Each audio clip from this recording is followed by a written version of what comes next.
ভাই সাব্বির, হ্যাঁ কেমন আছেন? আলহামদুলিল্লাহ ভালো। কত বছর ধরে চুল কাটেন না ভাই? এই তো 2-3 বছর হইলো। 2-3 বছর? হ্যাঁ কম হয়ে গেল না? একটু কমই হইলো, তাও আগে আনুমানিক ভাগে কইছে কাটলাম। হয়তো বেশি হইতে পারে। তাই? হ্যাঁ, তে হজ করছিলেন কত সালে? 1900 কটকটি সালে না 1900? না বাঙালি। 1998 সালে কাটছিলাম। বাঙালি 1988-90 সালে। এটা আবার কেমন সাল? এটা আবার কেমন সাল? এটা জানেন না আচ্ছা যাই হোক ভাই, চুল কাটায় কত লাগে ভাই এখানে কিরগিজস্তানে? 250 টাকা।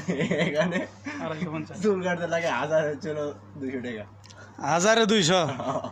1200 টাকা লাগে চুল কাটতে? বাপ রে, এই দেশের থাকা যেত না। চুল যে পর্যন্ত বাংলাদেশে না যাম ওই পর্যন্ত চুল আর কাটতাম না। হ্যাঁ এই জন্যই তো লাগিয়ে দিয়েছিলাম। হ্যাঁ, কিন্তু যেভাবে কইবার লাগছেন ভাই এই সবই তো মনে হইতেছে চিন্তা ভাবনা চেঞ্জ হইতেছে আমার। চুল কাটতে সব 2-1 বছর যাই থাকি, একবারে দেশে যায় চুল কাটুম, তাতে অনেক টাকা পাইছে যাবো গা। হুম হ্যাঁ একটা জোনায়েদ, তুমি কি কও? এটা আপনি যেটা কইছেন ভাই কথাটা ঠিক আছে, কিন্তু আপনি যে চুল কাটবেন না বাংলাদেশে যাইলে চুল কাটার ট্যাপ আছে, আপনি একটা সাধারণ ভাবে বিল্ডিং তুলতে পারবেন। ও মাই গড, বিল্ডিং! হ্যাঁ ওয়াও, কোটি স্যার একটা বিল্ডিং তুলতে পারবেন।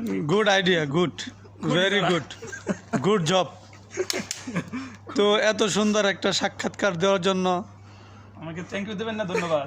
দুনো বড় ভাইকে মেনি মেনি থ্যাঙ্কস, ধন্যবাদ দিলাম। ধন্যবাদ।